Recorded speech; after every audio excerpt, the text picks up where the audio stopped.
Hello दोस्तों, स्वागत है आपका आपके अपने चैनल पर। तो आज हम लोग प्रैक्टिस सेट 2 पे बात करेंगे। इससे पहले की वीडियो में हमने प्रैक्टिस सेट 1 पे बात की थी जिसमें पूरे हिंदी से 120 प्रश्न से। आज हम लोग प्रैक्टिस 2 में इस वीडियो में भी कम समय में 120 प्रश्न के बारे में हम लोग टोटल बात करेंगे। तो आप लोग ज़रूर बताते रहिए कि आपका स्कोर कितना हुआ, अपनी तैयारी को आंकते रहिए। चलिए जल्दी से वीडियो शुरुआत करते हैं। पहला क्वेश्चन है हमारा, निम्नलिखित में से कौन सा पताका का पर्यायवाची नहीं है? निशान, ध्वज, झंडा, प्रस्तर। तो कौन सा पताका का पर्यायवाची नहीं है? तो ऑप्शन डी सही होगा, क्योंकि प्रस्तर का मतलब क्या होता है? पत्थर होता है। हिंदी साहित्य के इतिहास लेखन की परंपरा का सूत्रपात किसने किया? ग्रियर्सन ने, गार्षाद तासी ने, रामचंद्र शुक्ल ने, मिश्र बंधु ने। किसने किया था? तो गार्षाद तासी ने किया था। आगे बढ़ते हैं। मेघदूत काव्य का खड़ी बोली में अनुवाद किसने किया? देखिए अनुवाद वाले से भी क्वेश्चन बन रहे हैं। सदन मिश्र ने, भारतेंदु हरिश्चंद्र ने, लल्लू लाल ने, राजा लक्ष्मण सिंह ने। सही उत्तर उत्तर क्या होगा? राजा लक्ष्मण सिंह ने। Option D is the right answer. Raja Lakshman Singh ने ही मेघदूत जो काव्य है कालिदास का, उसकी का खड़ी बोली में अनुवाद किया था। आगे, जहां समानार्थक विशेषणों से प्रस्तुत के वर्णन द्वारा अप्रस्तुत का बोध कराया जाए, वहां कौन सा अलंकार होता है? समासोक्ति, सहोक्ति, विनोक्ति, व्यतिरेक। तो कौन सा अलंकार होता है? ऑप्शन ए सही है, समासोक्ति। आपके लिए होमवर्क है, आप लोग एक रचना बताइए जिसको आचार्य रामचंद्र शुक्ल ने समासोक्ति में लिखा हुआ बताया है। उस रचना का नाम आप कमेंट बॉक्स में जरूर लिखिए। अगला, निम्नलिखित युग्मों में से विलोम की दृष्टि से एक युग्म अशुद्ध है। जो अशुद्ध है उसी को आप बताना है। उन्मुख का विमुख, ऋत का अनित, गत का अनागत, मंद का धीरे। तो कौन सा होगा? ऑप्शन डी, क्योंकि मंद का मतलब भी धीरे होता है और धीरे का मतलब भी धीरे। ये विलोम न होकर क्या हो गए? समानार्थी हो गए। आगे देखते हैं। हिंदी साहित्य के इतिहास लेखकों का काल क्रमानुसार सही क्रम क्या है? काल क्रम के अनुसार सही क्रम आपको बताना है कि इनका काल क्रम के अनुसार सही क्रम क्या है। सबसे पहले कौन आए? पहले हम ऑप्शन की बात कर लेते हैं। हजारी प्रसाद द्विवेदी, मिश्र बंधु, रामचंद्र शुक्ल, रामकुमार वर्मा। या रामकुमार वर्मा, रामचंद्र शुक्ल, मिश्र बंधु, हजारी प्रसाद द्विवेदी। या रामचंद्र शुक्ल, मिश्र बंधु, हजारी प्रसाद द्विवेदी, रामकुमार वर्मा। या मिश्र बंधु, रामचंद्र शुक्ल, रामकुमार वर्मा, हजारी प्रसाद द्विवेदी। तो किन्होंने? तो हमारा ऑप्शन कौन सा सही होगा? ऑप्शन डी, क्योंकि सबसे पहले मिश्र बंधु का कार्यक्रम आया, फिर रामचंद्र शुक्ल का। तो हमारा सही ऑप्शन कौन सा है? डी, क्योंकि मिश्र बंधु ने पहले अपना हिंदी साहित्य का इतिहास, उनका जो कार्यक्रम है वो 1884 से लेकर 1941 तक है। आचार्य रामचंद्र शुक्ल का जो है वो 1884 से लेकर 1941 है। रामकुमार वर्मा का 1905 में है। हजारी प्रसाद द्विवेदी का 1907 से 1971 तक है। ये सभी लोग जानते हैं, तो इसलिए option D is the right answer. आगे बढ़ते हैं। निबंध में किस तरह से व्यक्तित्व की अभिव्यक्ति होती है? सहजता से, सरलता से, आडंबरहीनता से, सभी तरीके से। तो किस तरह होती है? सभी तरीके से होती है। आगे, इन कथनों के साथ उनके अलंकारों को सुमेलित कीजिए। वह आदमी नहीं, हैवान है। कौन सा अलंकार है? आपको बताना है, सुमेलित करना है। वह तो मानो देवता है।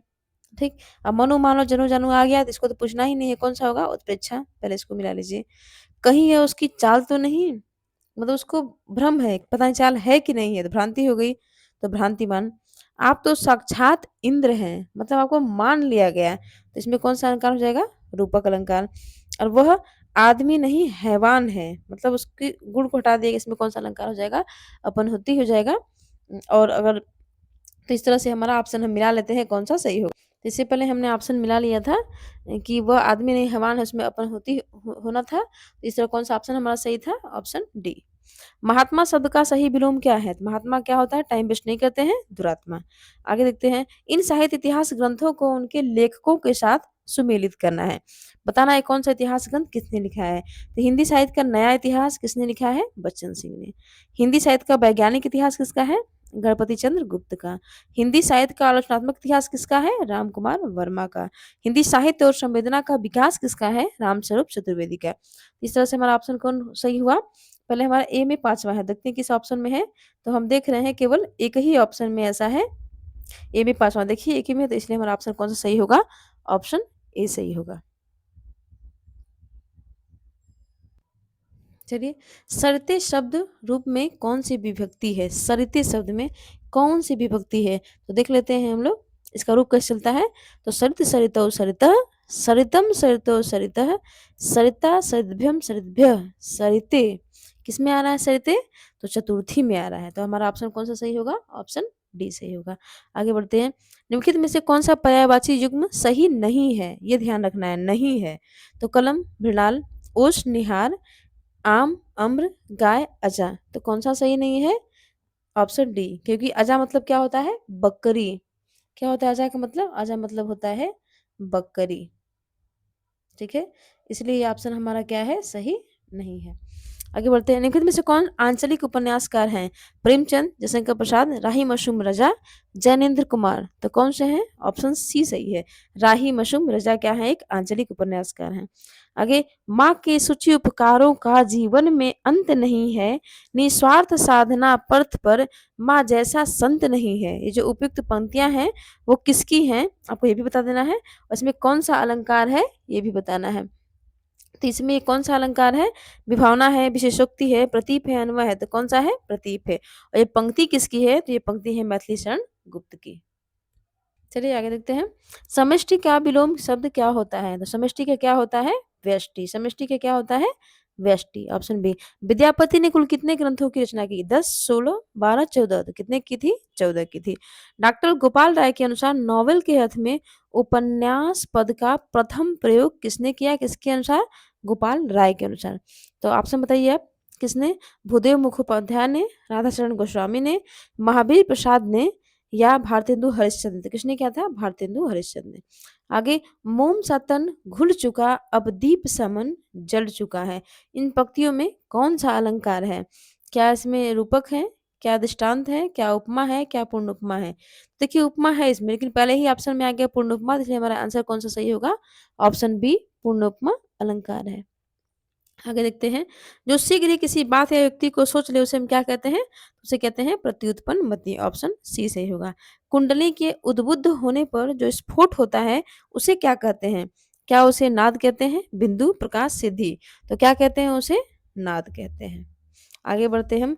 मालती माधव के रचनाकार कौन है? किसके? मालती माधव के रचनाकार कौन है? भारवी है, कालिदास है, श्रीहर्ष है, भवभूति है। तो कौन है? भवभूति। चलिए आगे देखते हैं अब हम लोग। इन उपन्यासों को उनके लेखकों के साथ सुमेलित कीजिए। दिल्ली का दलाल किसका है? तो पांडे बेचन शर्मा उग्र का है। गुनाहों का देवता किसका है? तो ये धर्मवीर भारती का है। अंतराल किसका है? तो ये है मोहन राकेश का। भूले विषय चित्र किसका है?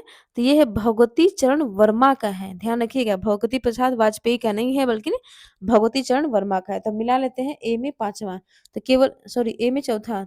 दो ऑप्शन दिख रहे हैं हमको, ये दोनों सी और डी तो कट गया, ए और बी बचा। अब देखते हैं इनमें से कौन सा है। तो ए का चौथा दोनों में है, अब बी का पांचवा दोनों में है, और सी का पहला भी दोनों में। हमको डी ऑप्शन देखना है। भूले विषय चित्र किसका है? भगवती चरण वर्मा, यानी तीसरा। हमारा ऑप्शन ए सही होगा। आगे आते हैं।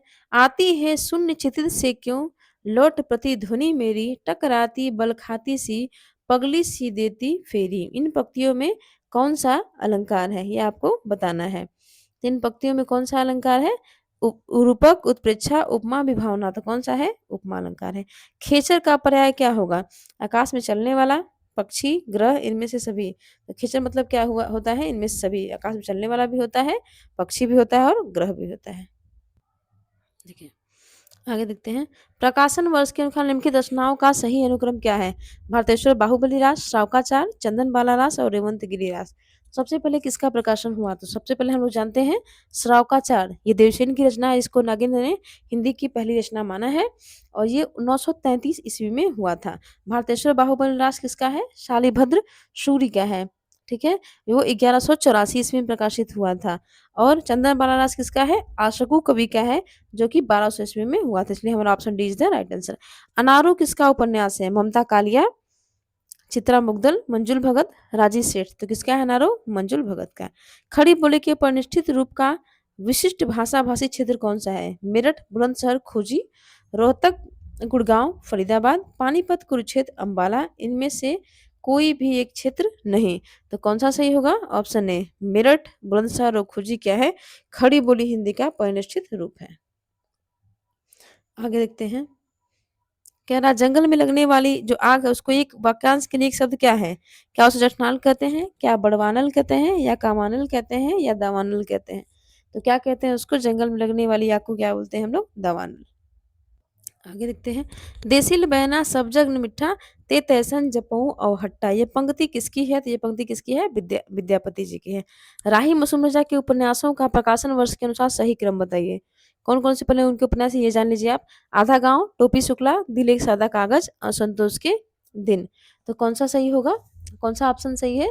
इसमें हमारा ऑप्शन ए सही है, क्योंकि पहले आधा गांव जो है 1966 में हुआ था, टोपी शुक्ला 1969 में, दिल एक सादा कागज इसका 1973 में, और असंतोष के दिन, ठीक है, इस ये है 1985 में। आगे बढ़ते हैं। किस बोली में न, आधा न, द, नद, ध पर जो इसकी जगह पर न और न हो जाता है? किसमें? क्या वो अवधि में, खड़ी बोली में, ब्रज में, भोजपुरी में? तो किसमें होता है? भोजपुरी में। घी के दिए जलाना मुहावरे का सही अर्थ क्या है? घी के दिए जलाना मतलब खुशियां मनाना। तो option B is the right answer. Hardasi संप्रदाय को किस अन्य नाम से भी जाना जाता है? किस संप्रदाय को? हरदासी।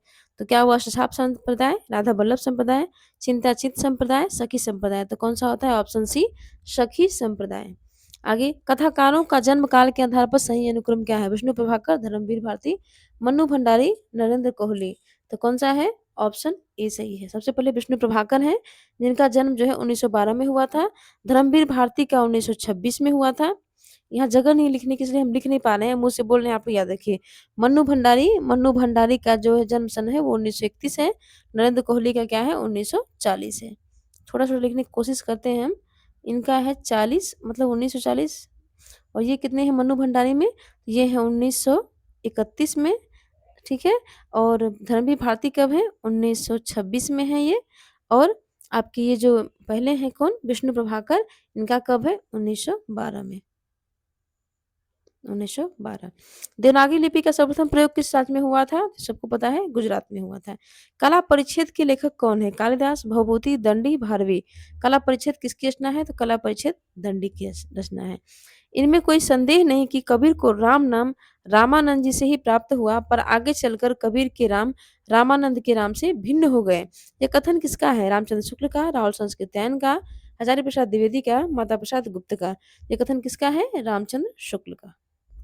आगे, काशीनाथ सिंह द्वारा रचित जो उपन्यास है उपसंहार, पहले तो क्वेश्चन इसी में मिल गया कि उपसंहार किसका उपन्यास है? तो काशीनाथ सिंह का है।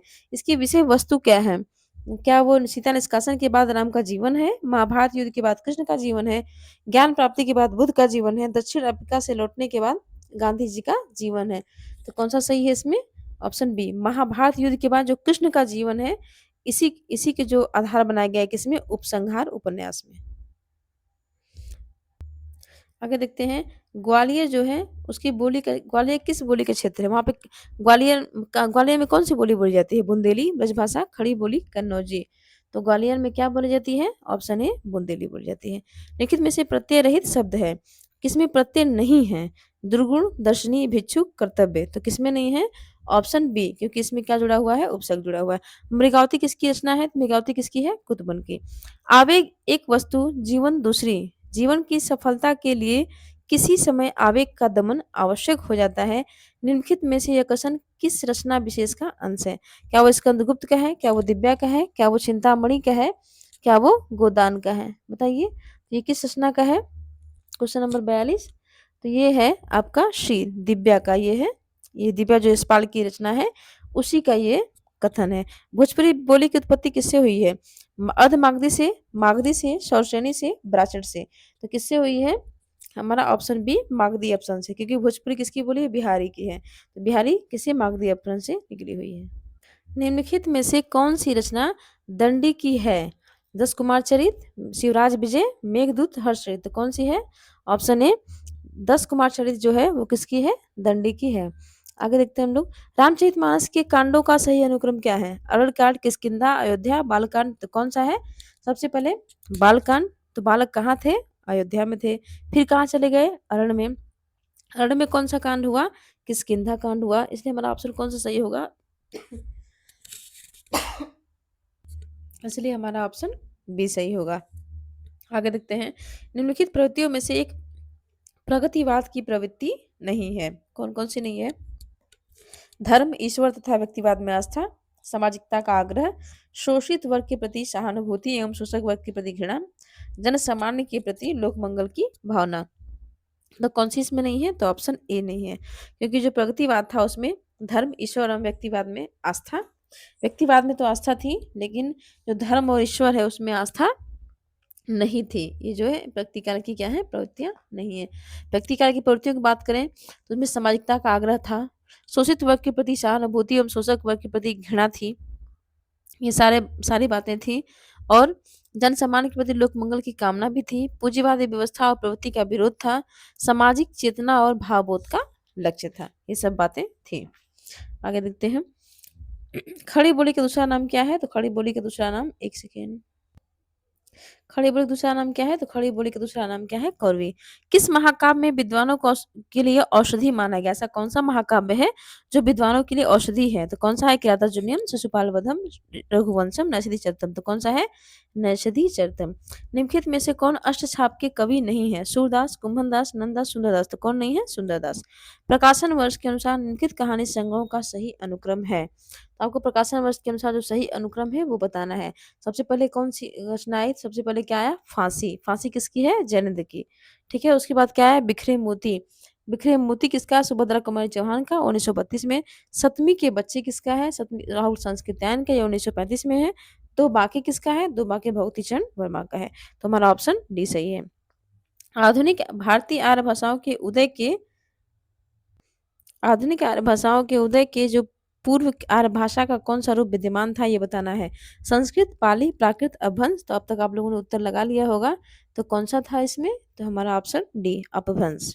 ये अपभ्रंश से ही हिंदी निकली हुई है। सूची 1 का मिलान सूची 2 से कीजिए और सही कूट का सही उत्तर मिलाइए। तो कालिदास की रचना इसमें से कौन सी है? तो ऋतु संहारम किसका है? कालिदास का। भवभूति कौन सी रचना है? बताइए, देखते हैं। भवभूति का क्या है? उत्तम रामचरितम किसका है? भवभूति का। ठीक है। दंडी का क्या है? 10 कुमार चरित दंडी का। बाणभट्ट का क्या है? कादंबरी किसका है? बाणभट्ट का। श्रीहर्ष का क्या है? नैषधि चर्चन किसका है? श्रीहर्ष का। इस तरह हमारा ऑप्शन सही होगा। ने ही महाब्रज भाषा प्रवीण और सुंदरतानी के भेद को जाने। ये जो कथन है ये किसका है? आपको ये बताना है। बताइए। ने ही महा ब्रजभाषा प्रवीण और सुंदरतानी को भेद जाने, ये कथन किसका है?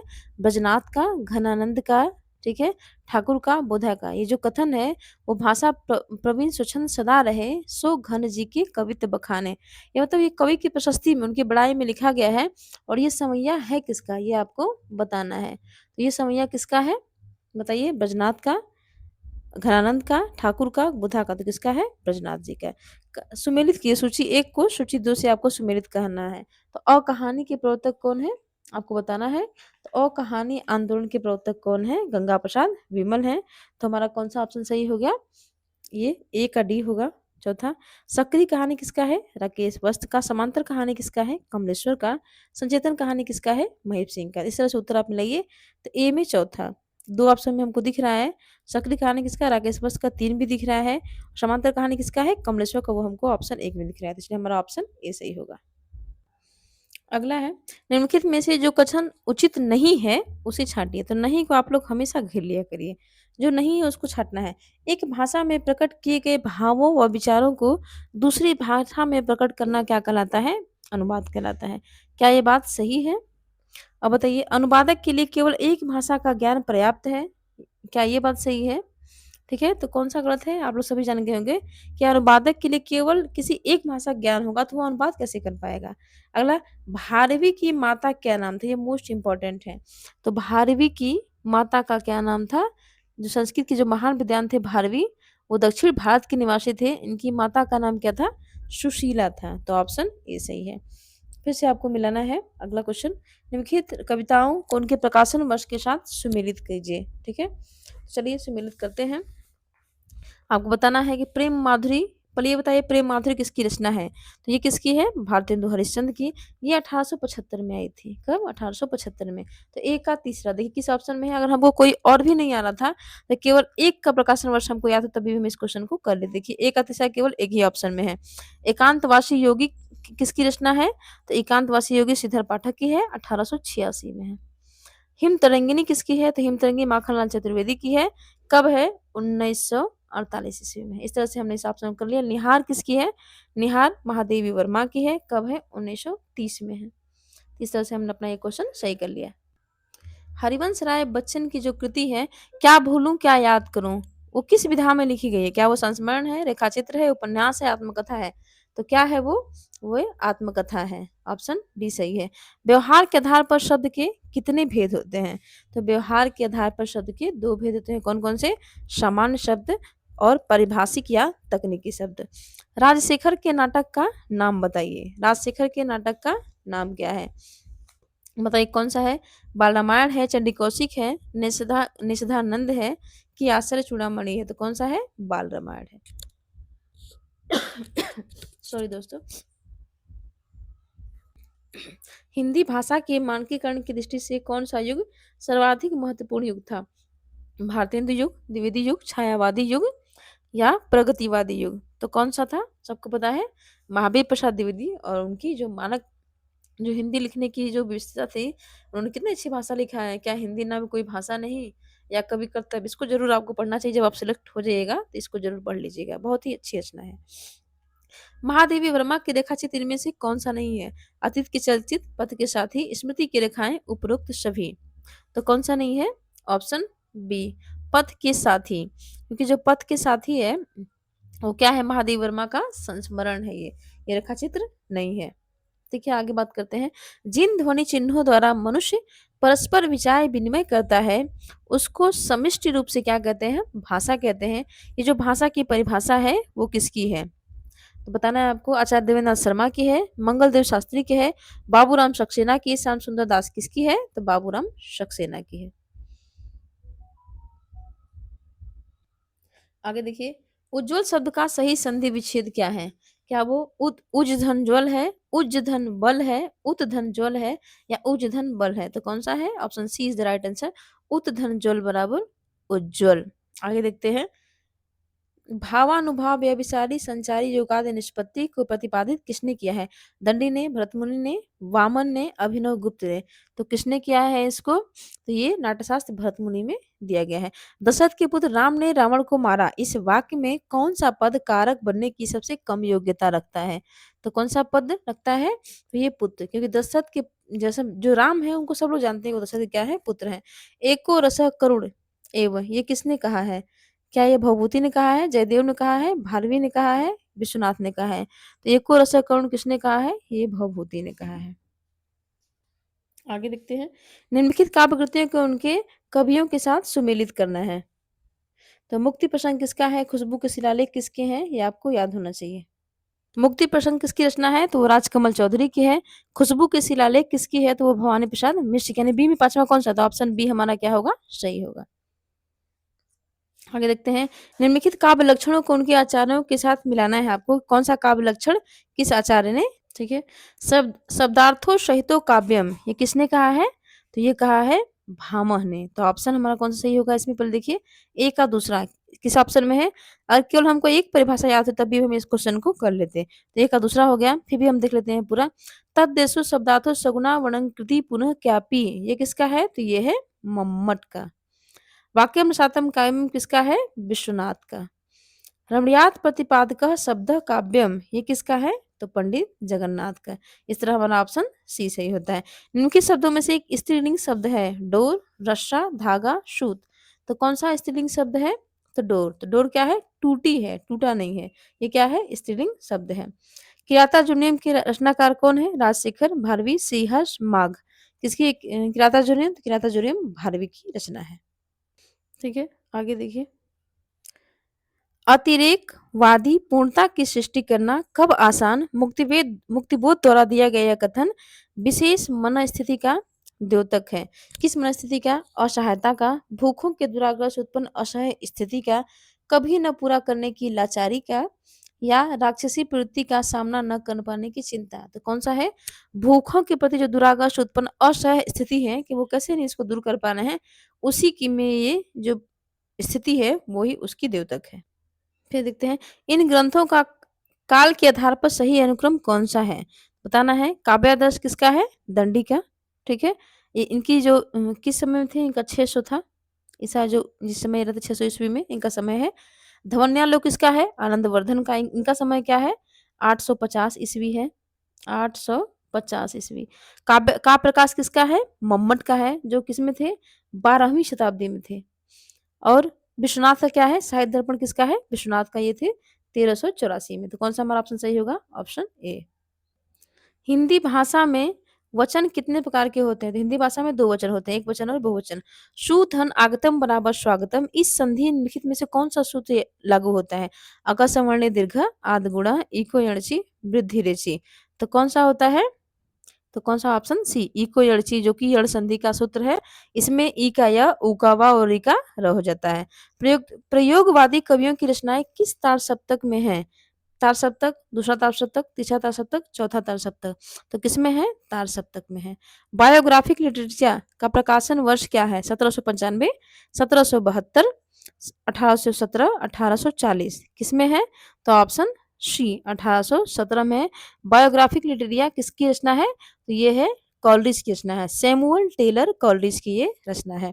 निम्नलिखित वाक्यों में से क्रिया विशेषण युक्त जो है कौन सा वाक्य है, ये आपको बताना है। मैं कल नहीं आऊंगा, ये फूल सुंदर है, लड़का रोते रोते घर पहुंचा, आज शाम को मत आना। तो आपको बताना है कौन सा है? लड़का रोते रोते घर पहुंचना। ये क्रिया विशेषण क्या होते हैं? जो क्रिया की विशेषता बताते हैं। तो लड़के की जो पहुंचने की जो क्रिया है, इसकी विशेषता क्या है? कि वो रोते रोते पहुंचा। युष्मत शब्द का तृतीया में एक वचन होगा। क्या होगा? त्वम, त्वाम, त्वया, त्वत्। तो रूप क्या चलता है? त्वम युवाम योम, त्वाम युवाम युष्माम, त्वया। तो कौन सा होगा तृतीया में? ऑप्शन सी हमारा सही होगा, त्वया।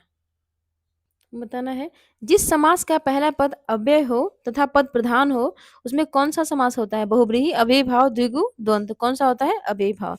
ब्राह्मण प्रजा प्रजायन्ते इत्र अपादाम कस्मिन पदे वर्ते, यानी ब्राह्मण जो है प्रजा को पालते हैं। इसमें जो अपादान जिसमें लगा है, अपादान पंचमी विभक्ति किस पद में है? तो आपको ये बताना है। तो किस पद में है? ऑप्शन ए ब्राह्मण। चंद्रगुप्त नाटक की नायिका कौन है? अलका, कल्याणी, मालविका, कलोनिया। तो चंद्रगुप्त नाटक की जो नायिका है वो कौन है? तो वो है कलोनिया। अधोलिखित पंक्तियों में शब्द शक्ति कौन सी है? आए जोग सिखावन पाड़े, परमार्थी पुराननी लादे, जो बन जा रे टाड़े। ये पंक्तियां किसकी है? पहले आप ये जान लीजिए। तो ये पंक्तियां किसकी है? महाकवि सूरदास जी की है। और किससे है? तो इनकी जो रचना है सुरसागर, उसी से ये ली गई है। इसमें कौन-सी शब्द शक्ति है? तो इसमें कौन सी शब्द शक्ति है? व्यंजना शब्द शक्ति है। क्योंकि इसके माध्यम से गोपियाँ क्या कर रही हैं? निर्गुण के बारे में वो बता रही हैं कि वो क्या ये प्राण हमको जो सिखाने आए हैं। तो हम मतलब ये निर्गुण का खंडन वो कर रही हैं और सगुण को क्या कर रही हैं? मंडन कर रही हैं। अगला, अपने हाथ से स्वयं काम करो, वाक्य का शुद्ध रूप क्या होगा? तो अपना काम स्वयं करो। ऑप्शन ए सही होगा। यह बालक उद्यान में विचरण करता है, इस वाक्य का संस्कृत में सही अनुवाद होगा। बताइए। तो इसका संस्कृत में अनुवाद क्या होगा? सः बालकः उद्यानात् विहरति, सः बालकाः उद्याने विहरति, सः बालकाः उद्याने विहरन्ति, सः बालकाः उद्याने विहरति। तो कौन सा इसमें सही होगा? Option D. स मतलब वह, बालकः एक वचन है बालक, इसीलिए बालकाः नहीं होगा, बालकः होगा। उद्याने विहरति मतलब विचरण करता है। यदि कर्ता हमारा एक वचन है तो क्रिया भी कैसी लगेगी? एक वचन की ही लगेगी। अब सूची 1 को सूची 2 से मिलाना है, जो नाटककार हैं उनके नाटकों के साथ उनको मिलाना है। तो चलिए, विष्णु प्रभाकर की कौन-सी इसमें विष्णु प्रभाकर का कौन-सा है इसमें? तो आपको ये बताना है, ठीक है? तो युगी युगी क्रांति किसका है? विष्णु प्रभाकर का है। तो ए में तीसरा हो जाएगा, 1 सेकंड। ए में कौन-सा होगा? तीसरा। तो देखिए किस ऑप्शन में ए में तीसरा है, तो ऐसे ही हमको ऑप्शन सी सही हो गया। फिर भी हम सभी को देख लेते हैं। जगदीश चंद्र माथुर का क्या है? तो दशरथ नंदन किसका है? जगदीश चंद्र माथुर का। लक्ष्मीलाल लाल का क्या है? तो लक्ष्मीलाल लाल का है सूर्यमुख। भीष्म साहनी का क्या है? तो भीष्म साहनी का है रंग दे बसंती। रस सूत्र विभावानुभाव व्यभिचारी संयोग निष्पत्ति किस ग्रंथ से लिया गया? नाट्यशास्त्र, दशरूपम, साहित्य दर्पण, रस गंगाधार। तो ये पंक्ति किसकी है? भरत मुनि की, और भरत मुनि की रचना क्या नाम है? नाट्यशास्त्र। परम वचन जब सीता बोला, पंक्ति का प्रयोग हुआ है कर्मवाच्य, कर्तृवाच्य, गलत वाक्य, भाववाच्य। तो आपको ये बताना है। तो ये क्या है? ऑप्शन सी, ये क्या है? एक गलत वाक्य है। बोला नहीं, क्योंकि सीता स्त्रीलिंग है, जिसमें क्या होना चाहिए? जब सीता बोले। वाक्य रचना की दृष्टि से महाकवि माँ किन तीन गुणों से विभूषित स्वीकार किए गए हैं? सत्व, रज, तप, ओज प्रसाद, माधुर्य, उपमा, अर्थ गौरम, पद लालित, गौड़ी, वैदर्भी, पांचाली। तो एक दोहा आपको याद होगा, जो पंक्ति बहुत प्रसिद्ध है, उपमा कालिदास से भारवी अर्थ गौरम। तो उसी में पद लालित दंडी और माघे संति त्रयोगुण। तो कौन कौन से गुण है? उपमा, अर्थ गौरव और पद लालित्य। अगला क्वेश्चन देखते हैं हम लोग। मेरे निबंध और उनके जो निबंधकार है उनसे सुमेलित करना है। तो मेरे राम का मुकुट भींग रहा है, ये किसका है? तो ये है विद्यानिवास मिश्र का। तो ए में चौथा। प्रिय नीलकंठी किसका है? तो कुबेरनाथ राय का। ठेले पर हिमालय किसका है? तो ये है धर्मवीर भारती का। आलोक पर्व किसका है? हजारी प्रसाद द्विवेदी का। अब इस ऑप्शन को हम लोग मिला लेते हैं। तो ए में कौन सा होगा? चौथा। देख लेते हैं। तो देखिए ए में चौथा कहाँ है? तो दो ऑप्शन में है। उसके बाद देख लेते हैं हम लोग। और प्रिय नीलकंठी किसका है? कुबेरनाथ राय का। तो बी में पहला। तो ऑप्शन सी सही होगा। आगे देखते हैं। निम्नलिखित वाक्यों को में कौन सा वाक्य अशुद्ध है? शुद्ध नहीं, अशुद्ध है। शास्त्री जी की मृत्यु से हमें बड़ा दुख हुआ। ठीक है। मुझसे यह काम संभव नहीं। प्राय ऐसे अवसर आते हैं जिनमें लोगों को अपना मत बदलना पड़ता है। किसी आदमी को कानपुर भेजो। तो कौन सा अशुद्ध है? बताइए आप लोग। तो इसमें ऑप्शन ए अशुद्ध है। मुझे बड़ा दुख नहीं हुआ, बहुत दुख हुआ है, होना चाहिए था। निम्नलिखित शब्द में से पितरौ शब्द में कौन सा समास विग्रह है? माता पिता च, माता च पिता, पिता च माता, माता च पिता च। तो कौन सा इसमें सही होगा? ऑप्शन डी द्वंद्व समास है, माता च और पिता च। ठीक है। चलिए आगे बात करते हैं। अर्थो अर्थोपक्षेपक के कितने प्रकार होते हैं? 5, 7, 6, 8। तो कितने होते हैं? इसके 5 प्रकार होते हैं। कौन कौन से होते हैं? विस्कंभक, प्रवेशक, चूलिका, अंकमुख या अंकावतार, यही होते हैं। नीलोत्पलम शब्द में समास है अव्ययी भाव, तत्पुरुष, बहुब्रीहि, कर्मधारय। नीलोत्पलम में कौन सा समास है? कर्मधारय। क्यों? क्योंकि वह समास जिसमें विशेषण विशेष या उपमान उपमेय का संबंध होता है, वहां पे कौन सा समास होता है? कर्मधारय। तो यहाँ पे विशेषण और विशेष का संबंध था, इसलिए ये क्या है? कर्मधारय समास है। चलिए। सर्वस्य, सर्वयोः, सर्वेषां किस विभक्ति के एक वचन, द्विवचन एवं बहुवचन के रूप हैं? पंचमी, षष्ठी, सप्तमी, चतुर्थी। आपको बताना है। तो किसके ये रूप हैं? ऑप्शन बी षष्ठी के हैं। षष्ठी में ही रूप चलता है इस विभक्ति का। किस तरह से? सर्वस्मय, सर्वभ्याम, सर्वेभ्य, सर्वस्मात्, सर्वेभ्याम, सर्वेभ्य, सर्वस्मिन्, सर्वयोः, सर्वेषु। ठीक है। तो किस विभक्ति में है ये? षष्ठी विभक्ति में। आचार्य भरत मुनि ने काव्य गुणों की संख्या कितनी मानी है? 3, 5, 10, 8। तो कितनी मानी भरत मुनि ने? 10 मानी है। दैत्य धन अरि बराबर दैत्यारि किस संधि का उदाहरण है? व्यंजन का, विसर्ग का, स्वर संधि का, इनमें से कोई नहीं। तो किसका है ये? स्वर संधि का। और किस स्वर संधि का है? तो ये दीर्घ स्वर संधि का है। किस संधि का? दीर्घ स्वर संधि का है। ध्यान रखिए। चलिए आगे। धिक के योग में कौन सी विभक्ति होती है? धिक के, हाँ, धिक, असूया, इसके योग में कौन सी विभक्ति होती है? ठीक है। उभतः, परितः, धिक, उपर्युक्ति, इन सब में कौन सी विभक्ति होती है? तो वहां पे द्वितीया विभक्ति होती है। हाँ, प्रतियोगी द्वितीया। ठीक है। स्वाहा, स्वधा, धिक, इसमें कौन सी विभक्ति होती है? द्वितीया होती है। आगे बताना है आपको। निम्नलिखित में से कौन सा अर्थोपक्षेपक नहीं है? अर्थोपक्षेपक कितने प्रकार के होते हैं? 5। तो उन पांचों का नाम मैंने आपको बताया था। उनमें से इसमें से कौन सा नहीं है? प्रवेशक, चूलिका, विषंभक, नियत प्राप्ति। तो कौन सा नहीं है? नियत प्राप्ति, ये जो है ये नहीं है। आगे देखते हैं हम लोग। जननी तू जननी भई, विदिशम कछु न समाय, विदिशम कछु न बसाए में कौन सा अलंकार है? छेकानुप्रास, वृत्यानुप्रास, लोटानुप्रास, इसको लटानुप्रास कहते हैं, मिसप्रिंट है। इनमें से कोई नहीं। तो आपको बताना है कौन सा सही है? लटानुप्रास। जननी तू जननी भई, यहाँ पे शब्द की ही आवृत्ति हो गई है अर्थ में, इसलिए क्या है यहाँ पे? लटानुप्रास। निम्नलिखित में से लोकोक्ति चुनिए। अंक भरना, आसीन कसाब, कहाँ राजा भोज, कहाँ गंगुतेली, तूती बोलना। तो कौन सी लोकोक्ति है इसमें? ऑप्शन सी, कहाँ राजा भोज, कहाँ गंगुतेली। मतलब जो लोकों की उक्ति होती है वही क्या होती है? लोकोक्ति। आगे, काव्य मीमांसा के लेखक कौन है? रुद्रट, भामा, दंडी, राजशेखर। तो काव्य मीमांसा किसका है? Option C is the right answer, ये राजशेखर का है। आगे देखते हैं, बसंत के 4 पर्याय दिए गए हैं, इनमें त्रुटिपूर्ण कौन-सा है? किस मतलब कौन गलत है बसंत का पर्यायवाच? ऋतुपति, कुसुमाकर, मधुमास, कांतार। तो इसमें से कौन-सा गलत है? तो ऑप्शन डी, कांतार जो है ये बसंत का पर्यायवाची नहीं होता है। कांतार किसका पर्यायवाची है? ये वन का पर्यायवाची होता है। किसका? वन का, यानी जंगल का पर्यायवाची होता है। संबोधन और प्रथमा विभक्ति के किस वचन में अंतर होता है? एक वचन, द्विवचन, बहुवचन, इनमें से कोई नहीं। तो किसमें एक वचन में केवल अंतर होता है। ऐसे बालक का हम लोग ले तो बालका, बालको, बलका, तो हे बालक ऐसे आता है ना, ठीक है। तो इस तरह से उसी में क्या होता है? अंतर होता है। ठीक। आगे, हम जो कुछ देख रहे हैं सुंदर है, सत्य नहीं है, यह दृश्य जगत भाषित है, बिन कर्म शिवत्व नहीं है। उपयुक्त काव्य पंक्तियां निम्नलिखित में से कौन सा छंद है? 14 मात्राओं की यति से 28 मात्राओं वाला मात्रिक छंद है, या 10-10 वर्णों की यति से 20 वर्णों वाला वर्णिक छंद है, या 13-13 मात्राओं की यति से 26 मात्राओं वाला मात्रिक छंद है, 15-15 मात्राओं की यति से 30 मात्राओं वाला मात्रिक छंद है।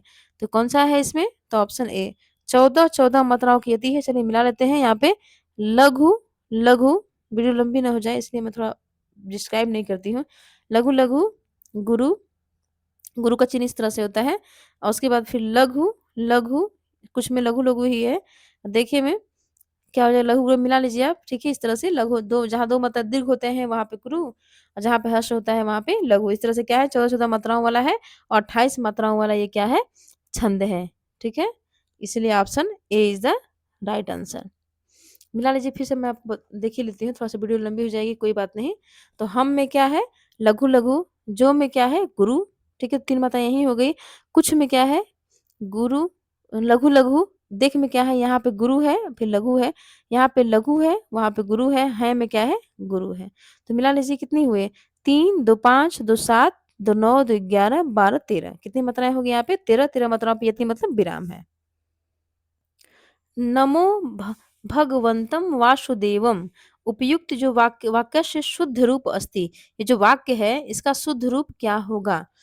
नमो भगवती वासुदेवे, नमो भगवताम वासुदेवानाम, नमो भगवतः वासुदेवाय, नमो भगवते वासुदेवाय।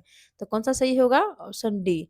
क्यों सही होगा? क्योंकि जहाँ नमः के योग में नमः स्वस्ति स्वाहा स्वधा, इसके योग में कौन सी विभक्ति होती है? चतुर्थी विभक्ति होती है, इसलिए वासुदेव में क्या है? चतुर्थी विभक्ति है। इनमें से जो अनुप्रास अलंकार का लक्षण न हो उसे छांटना है। शब्द के प्रारंभ में अथवा अंत में वर्णों की आवृत्ति होती है, एक या अनेक वर्णों की क्रम के अनुसार आवृत्ति होती है, पंक्ति की संपूर्णता आवृत्ति होती है, एक ही उच्चारण स्थान से बोले जाने वाले वर्णों की आवृत्ति होती है। तो कौन सा इसमें नहीं है? ऑप्शन सी, पंक्ति की संपूर्णता आवृत्ति ये अनुप्रास अलंकार में नहीं होता है। यद्यपि का संधि विच्छेद क्या है? यदि धन अपि, यद धन पि, यद धन अपि, यद धन अपि। तो कौन सा होगा? यदि धन अपि जो है क्या होता है? यद्यपि, ये की यह संधि का नियम है। राम से धन स्वीकार करो, राम से धन स्वीकार करो, इस वाक्य का इत्यस्य संस्कृत अनुवादा अस्ति, यानी इस वाक्य का संस्कृत अनुवाद क्या होगा? राम से धन स्वीकार करो, ठीक है, जिससे कुछ लिया जा रहा है। तो ऑप्शन बताइए, रामेण धनम स्वीकारेतु, रामेण धन स्वीकारेतु, रामम धनेन स्वीकरोतु, रामात् धनम स्वीकरोतु। तो कौन सा सही होगा? ऑप्शन डी, रामात्, जिससे कुछ लिया जाता है उसमें क्या होती है? पंचमी भी होती है, इसलिए यहाँ पे क्या है? रामात् में पंचमी विभक्ति है। ध्यान, जब भी ऐसा आएगा एग्जाम में तो आपको ध्यान रखना है, जिससे कुछ लिया जाता है उसमें कौन सी विभक्ति होती है? इससे मतलब कोई वस्तु अलग हो रही है, वहाँ पे कौन सी वस्तु विभक्ति होती है? तो अपादान कारक यानी पंचमी विभक्ति। तो राम से जब आप धन लेंगे तो धन राम से क्या होगा? दूर होगा, इसलिए राम में क्या बनेगी? पंचमी विभक्ति लगेगी। निम्नलिखित शब्दों के मूल शब्द तथा उनमें लगे प्रत्यय का एक युग्म गलत है, वो कौन सा है? सुंदरता में सुंदर धनता, सुंदरता, कठिनाई कठिन धन आई, बचपन में बच धनपन, पांचवा में पांच धन वा। तो कौन सा सही होगा ये आपको बताना है। तो ऑप्शन डी, ये क्या है? युग्म गलत है। वह स्नान करके जाती है, वाक्य का संस्कृत में सही अनुवाद क्या होगा? वह स्नान करके जाती है।